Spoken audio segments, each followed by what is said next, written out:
Welcome back guys, स्वागत है आपका हमारे चैनल में। आज फाइनली हम लोग स्टार्ट करने जा रहे हैं नोवल ड्रग डिलीवरी सिस्टम के 5th यूनिट यानी कि लास्ट यूनिट का पहला टॉपिक, जिसमें हम पढ़ने वाले हैं ऑक्यूलर ड्रग डिलीवरी सिस्टम। हाँ, ऑक्यूलर ड्रग डिलीवरी सिस्टम में क्या होता है, हम ड्रग्स को डिलीवर करते हैं हमारी आईज में, जो कि हमारे कन्वेंशनल ड्रग डिलीवरी सिस्टम से अलग होती है। अब आप कहोगे सर इसको बनाने की क्या जरूरत पड़ी, क्योंकि पहले भी तो हम ऑक्यूलर में डिलीवरी कर ही रहे थे हमारी जो कन्वेंशनल आई ड्रॉप्स थी वैसे, तो इसको लाने का क्या जरूरत पड़ा।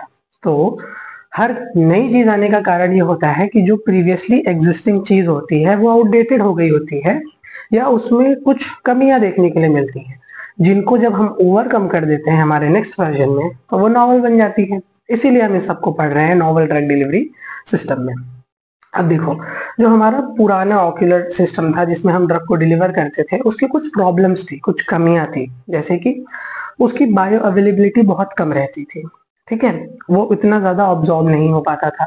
सेकेंडली, जो हमारी ड्रग रहती थी उसका जो प्रिपरेशन रहता था वो थोड़ा सा कॉम्प्लिकेटेड रहता था। ये वाले में सिंपल बनाया गया है, फ्रीक्वेंसी बार बार देनी पड़ती थी, दवा ज्यादा फ्रीक्वेंसी रहती थी, इरिटेशन कभी कभी देखने के लिए मिलता था, अनवांटेड ऑब्जॉर्प्शन देखने के लिए हमको मिलता था, बेवजह वो ऑब्जॉर्ब हो जाता था जिससे कोई एक्शन भी देखने नहीं मिलता था, एंड साइड इफेक्ट्स कुछ मिल जाते थे कभी कभार। तो जब नॉवल ड्रग डिलीवरी सिस्टम में नया ऑक्यूलर ड्रग डिलीवरी सिस्टम आया, तो इसके जो हमारे डिसएडवांटेजेस बोले ये सारे एडवांटेज बन गए। इसकी बायो अवेलेबिलिटी ज्यादा देखने के लिए मिली, डोज कम लगता था, उसमें डोज ज्यादा लगता था, फ्रीक्वेंसी कम लगती थी, ठीक है, इरिटेशन देखने के लिए नहीं मिलती थी। तो वो सारी चीजें जो उसमें देखने मिलती थी एज अ डिसएडवांटेज, वो यहाँ पर एडवांटेज बन के चली गई। ठीक है, ओके। अब थोड़ा टेक्निकल टर्म से भी देख लेते हैं। तो ये क्या कह रहा है, ऑक्यूलर ड्रग डिलीवरी सिस्टम क्या है, it is a novel approach in which the drug can be instilled on the cul-de-sac cavity of the eye, is known as ODDS. अब बोलेंगे सर आपने क्या ही बोल दिया, इसमें क्या कह रहा है सरल भाषा में।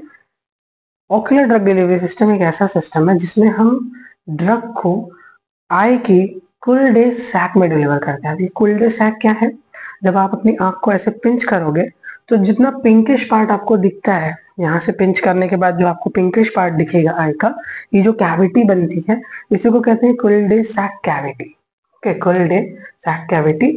जब ये मैंने ड्रॉ किया है आई नो इतना अच्छा नहीं but still for understanding purpose, आपकी आई है, जब आप स्किन को थोड़ा सा ऐसे पिंच करोगे तो जो पिंकिश पार्ट दिखता है उसी को कहते हैं हम कोल्डेस सब कैविटी।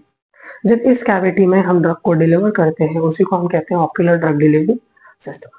ठीक है, अब देखो, जो ऑप्थेल्मिक प्रिपरेशन होती है, जो आंखों के लिए जो प्रिपरेशन बनाई जाती है, उनकी क्या कैरेक्टरिस्टिक्स है, ये स्पेशलाइज्ड स्टेराइल प्रिपरेशन होती है of dosage form designed to instill onto the external surface of eye, यानी कि टॉपिकल।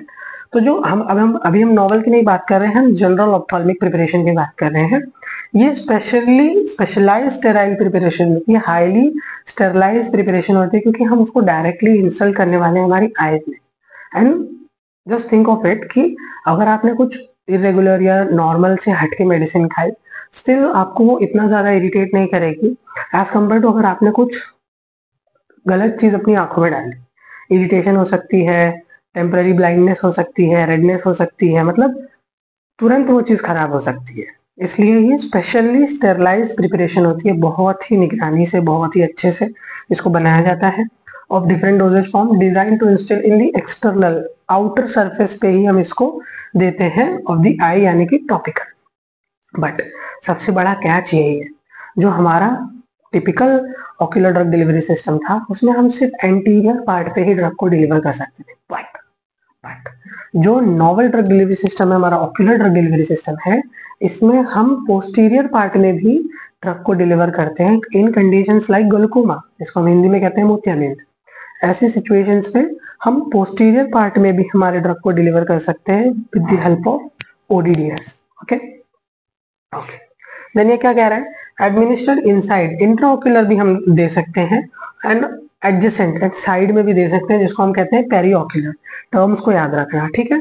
जब बाहरी सिर्फ ऊपर सतह पे रहेगा तो उसको टॉपिकल कहते हैं, जब इनसाइड देंगे तो इंट्राओक्यूलर, मतलब आंख के अंदर ग्लूकोमा वाले कंडीशंस में, एंड एडजेसेंट साइड वाले पार्ट में भी हम देंगे तो periocular. To the use I use in the conjunction with the device. अब इसको हम लोग डिवाइसेस के हेल्प से वहां पे ड्रग को डिलीवर करा देते हैं। ओके, फिर क्या कह रहा है, कॉमनली किस फॉर्म में यूज करते हैं? सॉल्यूशंस होते हैं, सस्पेंशंस होते हैं एंड समटाइम ऑइंटमेंट्स भी होती है। ये तीन ही फॉर्म में हम लोग हमारी आईज में ड्रग को डिलीवर कर सकते हैं। ओके, अब देखो, कभी कभी इन सिस्टम्स की हमको पुअर बायो अवेलेबिलिटी देखने के लिए मिलती है, यानी कि हम ये ड्रग को देते हैं, हमारे आईज में डिलीवर करते हैं, but we don't get the proper amount of response. Why? Poor bioavailability के कारण क्या है, यहाँ आ जाओ। पहला है सॉल्यूशन ड्रेनेज।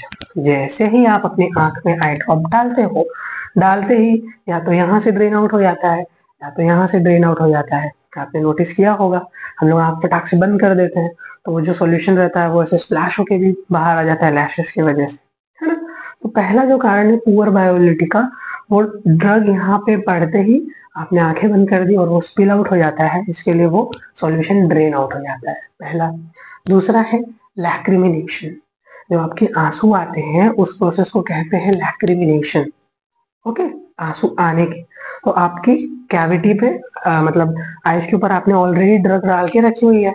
अब हो सकता है इरिटेशन पर्पज से या आई का जो नेचुरल फिनोमिनन है उससे आंसू आ गया, लैक्रिमिनेशन हो गया, तो आपकी ड्रग जो है वो वाइप आउट हो जाएगी। तो भी क्या लीड करेगा, पुअर बायोअवेलेबिलिटी में लीड करेगा, है। देन टीयर का डायनेमिक्स, आपके आंसू को टीयर कहते हैं, उसका डायनेमिक्स कैसा है? डायनेमिक्स इन द सेंस किसी किसी का गाढ़ा हो सकता है, किसी का पतला हो सकता है, किसी का बहुत ज्यादा पतला हो सकता है, तो वो अफेक्ट करेगा। देन टीयर का ही डाइल्यूशन, कितना ज्यादा डाइल्यूशन है। टीयर का ही टर्नओवर, ठीक है, वो कितना ज्यादा अमाउंट में निकल रहा है ये भी डिपेंड करता है। बहुत ज्यादा निकलेगा तो भी वॉश आउट कर देगा, कम निकलेगा तो कम वॉश आउट करेगा। कंजक्टिवल अब्जॉर्प्शन, जो आई के ऊपर लिड होती है उसको हम कंजक्टिवा कहते हैं, ठीक है। तो जब आपकी आई ड्रॉप यहाँ रहेगी, आपकी जब पलक झपकेगी तो वहां भी स्किन है तो वो भी ऑब्जॉर्ब कर लेती है कभी कभी। अनवांटेड ऑब्जॉर्प्शन जो अर्ली मैंने मेंशन किया वो यही है, ठीक है। कंजक्टिवल ऑब्जॉर्प्शन, नॉन प्रोडक्टिव ऑब्जॉर्प्शन, ऐसी जगह से ऑब्जॉर्प्शन हो जा रहा है जहां पे उसकी नेसेसिटी ही नहीं थी, तो भी आपकी ड्रग का एक्शन कम हो जाएगा, है ना। Residential time in the cavity, अब आंख की कैविटी में वो रहा कितनी देर ये भी डिपेंड करता है। यही सारे फैक्टर्स उसको आंख में ज्यादा देर तक रहने नहीं दे रहे हैं, वो वॉश आउट हो जा रहा है जिसकी वजह से उसका एब्जॉर्प्शन कम हो जा रहा है। तो ये कुछ फैक्टर्स थे जिनकी वजह से पुअर बायोअवेलेबिलिटी हमें देखने के लिए मिलती है। देन न्यू टेक्निक्स डेवलप की गई हैं ओवरकम करने के लिए इस प्रॉब्लम को, वही हम इसमें आज वीडियो में पढ़ने वाले हैं, है ना। ठीक है, अब बात कर लेते हैं एडवांटेजेस की। छोड़ो, एडवांटेजेस हमने अर्ली डिस्कस कर लिया ना कि क्या क्या प्रॉब्लम्स थी। अगर उनके अलावा भी आप कुछ देखना चाहोगे तो वो ये है कि आप इंक्रीज एक्यूरेट डोजिंग, जब हम ड्रग को डिलीवर करते हैं तो न्यू जो हमारा ऑक्यूलर ड्रग डिलीवरी सिस्टम है इसमें हम एक्यूरेटली ड्रग को डिलीवर कर सकते हैं as compare to the conventional ones, ठीक है। Then sustain and control drug delivery system, terms को तो आप शुरुआत से पढ़ते हो, अगर आ रहे हो फर्स्ट यूनिट से पढ़ रहे होगे तो ये तो आपको सुनने ही मिलेगा, ये बिन कहा पॉइंट है, इसको हर जगह लिख दो, ठीक है। इंक्रीज ऑक्यूलर बायो अवेलेबिलिटी, हाँ इसीलिए बनाया ही है। इंक्रीज कॉर्नियल टाइम, जो कॉर्निया के ऊपर आई का ब्लैक वाला पार्ट है, आप एक बार इस टॉपिक को पढ़ने से पहले एनाटॉमी ऑफ आई पढ़ लोगे तो बहुत ज्यादा अच्छा रहेगा फॉर दोज पीपल जो भूल चुके हैं, है ना। रेटिना, स्क्लेरा, आई, अभी आगे हम लोग पढ़ेंगे what are the factors that affect the absorption of the drug in the eye, तो उसमें वही सारे पार्ट्स आएंगे। तो मैं एनलिस्ट करके निकल जाऊंगा, थोड़ा ड्रॉ कर दूंगा, but for more detail purpose you have to study on your own, okay. First semester का पार्ट है वो। देन प्रोवाइड्स कंफर्ट, हाँ भाई जो नया सिस्टम है अर्लियर के हिसाब से कंफर्टेबल है, बेटर कंप्लायंस जिसकी वजह से आपको आसानी होगी, and better housing for the drug delivery system, जो ड्रग के डिलीवरी सिस्टम की हाउसिंग है जो इक्वल सैक में आप दोगे वो ज्यादा बेटर के लिए आता है, ठीक है। बात कर लेते हैं कुछ छोटे से डिसएडवांटेजेस के बारे में। एडवांटेजेस पढ़े तो अब डिसएडवांटेजेस भी पढ़ना बनता है, यही है, हमने एडवांटेजेस को रख करके डिसएडवांटेजेस लिख दिए, लिखा हुआ अच्छा लग रहा था ना इसलिए, ठीक है। तो डिसएडवांटेजेस की बात यह है कि dosage forms can not be terminated in the cases of emergency, बिल्कुल आपने गलत दवा आंखों में डाल ली, अब उसको टर्मिनेट नहीं किया जा सकता, वो इमीडिएट कॉन्टैक्ट आ गई आई के साथ में, अब उसको रिवर्सल नहीं किया जा सकता। तो सही दवा ही डालनी है, गलत डाली तो प्रॉब्लम हो जाएगी, इमरजेंसी में रिवर्सल नहीं कर सकते। सेम लाइक आईवी, अगर आपने आईवी को एक बार इंसर्ट कर दिया एंड अगर वो गलत निकली देन कोई चांस नहीं है, ठीक है। It interfere with the vision, हाँ कभी कभी अगर जब आप आँख की वाली कैविटी में ड्रग को प्लेस करोगे तो हो सकता है थोड़ा सा विजन में दिक्कत हो, थोड़ा सा इरिटेशन हो, है ना। उसके बाद difficult in the placement and removal, कभी कभार प्लेसमेंट में थोड़ी सी प्रॉब्लम हो सकती है, प्लेसमेंट के बाद रिमूवल में भी प्रॉब्लम हो सकती है। यहाँ पे एक प्रॉपर सिस्टम होगा जिसको डिलीवर करेंगे, थ्रेड नुमा रहता है, छोटे छोटे इंसर्ट्स रहते हैं, सिर्फ आई ड्रॉप्स नहीं रहते हैं, जेल्स टाइप भी रहते हैं, आगे हम डिस्कस करेंगे। थोड़ी क्यूरियोसिटी बनने दो भाई, है ना। उसके बाद loss of occasional loss of sleep और वाइल रबिंग दी आई, जैसे अगर आपको ओकेशनली हो सकता है कभी कभी स्लीप भी चली जाएगी क्योंकि आपकी आंखों में कुछ पड़ा रहेगा तो यू विल फील थोड़ा सा इरिटेटेड, है ना। तो हो सकता है कभी कभी देखने के लिए मिले या ना मिले। नेक्स्ट वीडियो में हम बात करेंगे what are the factors that interfere with the absorption of the drug, ठीक है। मिलते हैं नेक्स्ट वीडियो में, बाय।